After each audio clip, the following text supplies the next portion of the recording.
Et voilà un petit cours sur la vie affective et sexuelle des personnes accompagnées, qui est un gros volet quand même des pratiques professionnelles actuellement.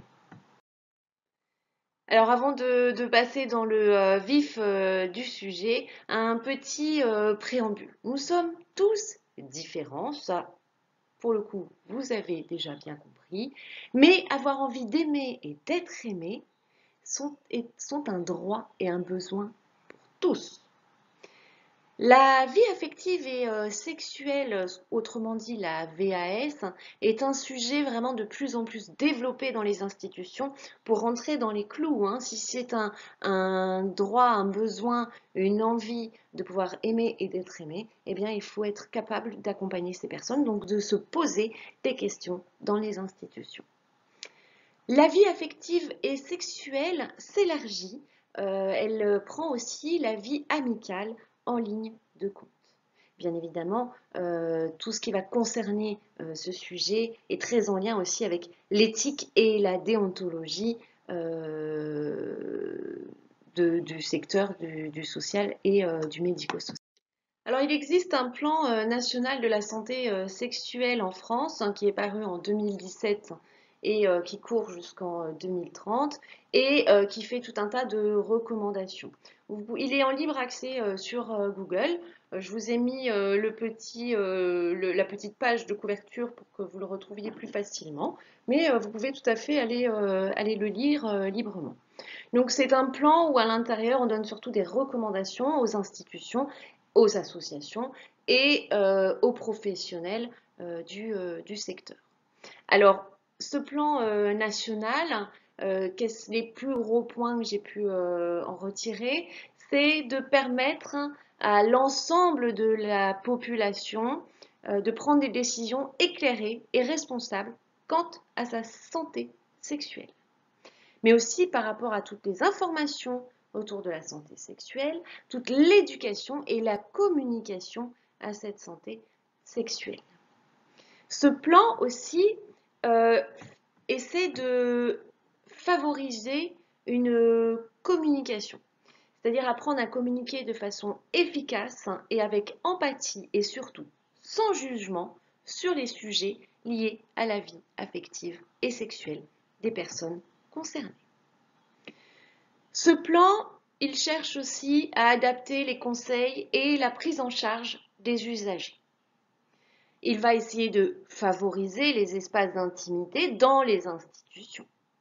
Il va aussi essayer de valoriser et promouvoir une vision positive de la vie affective et sexuelle chez les personnes âgées et les personnes handicapées. Évidemment, il y a aussi tout un tas de précautions et de protections qui vont être faites auprès de ce public en essayant d'éviter les abus, par exemple, puisque c'est un public quand même qui peut être fragile et vulnérable. La Haute Autorité de santé recommande aussi certains petits points pour l'accompagnement à la vie affective et sexuelle. Chaque professionnel doit accompagner les personnes concernées dans la construction de leur identité sexuelle. Le respect de l'intimité participe au développement personnel de la personne. Donc il y a aussi toutes les questions d'intimité qui vont être mises à jour. Le professionnel doit participer au développement de l'autonomie affective et sexuelle, du libre choix et de l'autodétermination de la personne face à cette VAS. Évidemment, on ne peut pas faire tout et n'importe quoi. Il faut prendre en compte ce que disent les lois et les réglementations des différentes institutions où se trouvent les personnes. Le professionnel doit également veiller à ce que l'expression de cette VAS s'intègre à la vie communautaire du groupe tout en veillant au bien-être personnel de l'individu ou alors du couple qu'il forme avec une autre personne. Évidemment, le professionnel doit aussi faire en sorte que l'image de la personne soit valorisée, qu'importe les situations. Autre recommandation, le professionnel doit accompagner avec discrétion et pudeur. Ils doivent veiller à la sécurité des personnes, manifester une attention égale pour tous. Ça veut dire que si nous avons nos propres valeurs qui nous dérangent par rapport à ce que désire la personne que l'on accompagne, eh bien, on les met de côté. On doit se montrer ouvert à toute forme de VAS que les personnes souhaitent, évidemment avec les restrictions et les lois, les réglementations qui sont en vigueur dans l'institution où vous allez être. On doit aussi être capable en tant que professionnel d'aborder ce sujet avec les partenaires, avec les familles, ce qui va demander aussi de développer une forme d'écoute dans cette section. On doit aussi s'impliquer de façon raisonnable dans cette vie affective et sexuelle et s'assurer du respect de la personne et de l'intimité de son corps. Respecter les principes de confidentialité, ça vous l'avez bien compris, ça fait partie entière de vos pratiques professionnelles. Donc, entre guillemets, pour résumer, vous devez absolument vous impliquer de façon raisonnable afin de pouvoir répondre de façon appropriée aux différentes situations que vous allez vivre autour de la VAS. Vous devez aussi vous assurer du respect de la personne et de l'intimité de son corps lors des soins et des gestes de la vie quotidienne. Alors, partie un petit peu délicate à chaque fois lorsqu'on aborde cette thématique, surtout en institution, c'est lorsqu'on a un rapport avec la famille, en particulier les parents de la personne concernée. Très souvent, les parents voient la personne concernée comme un enfant vraiment dépourvu de sexualité. Le regard des familles est assez négatif sur leurs besoins et leurs demandes autour de la VAS. Parfois, les parents vont nier l'existence de besoins. Ils pensent souvent que leur enfant a un attachement enfantin ou alors, lorsque l'envie est débordante, les parents voient plutôt des risques de violence plutôt qu'un besoin clairement identifié.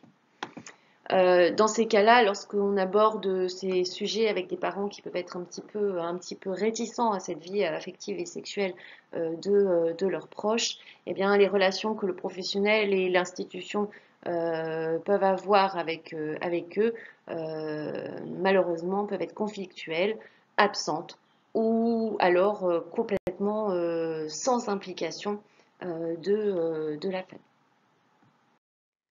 Alors les professionnels sur le terrain, vous avez des petites observations à faire. Le public ne va pas forcément venir vous voir pour vous expliquer leurs envies. Vous avez aussi toute une observation à faire. Alors, qu'est-ce qu'ils observent généralement ces professionnels? Eh bien, par exemple, un rapprochement entre les résidents. Ils vont aussi écouter les souhaits des individus ou les observer via des dessins, via des regards qu'un individu porte sur un autre individu. Et vous allez être aussi beaucoup à observer les relations qui se passent dans les différents lieux de vie de ces personnes, par exemple les espaces collectifs, lors des repas, lors des loisirs, des détentes. Est-ce qu'il y a des gestes qui sont similaires pour tous ou alors est-ce qu'il y a des gestes qui sont un petit peu différents en fonction des individus? Pareil pour les attitudes. Est-ce que vous voyez des regards qui passent entre certaines personnes? Ça, c'est vraiment un gros travail d'observation. Les professionnels vont aussi faire des remarques.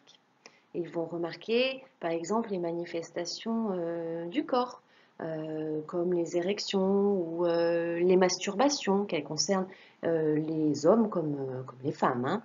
Ils vont peut-être aussi remarquer des documents à caractère pornographique qui vont commencer à circuler entre les individus ou alors un seul individu dans son lieu d'intimité, comme par exemple sa chambre.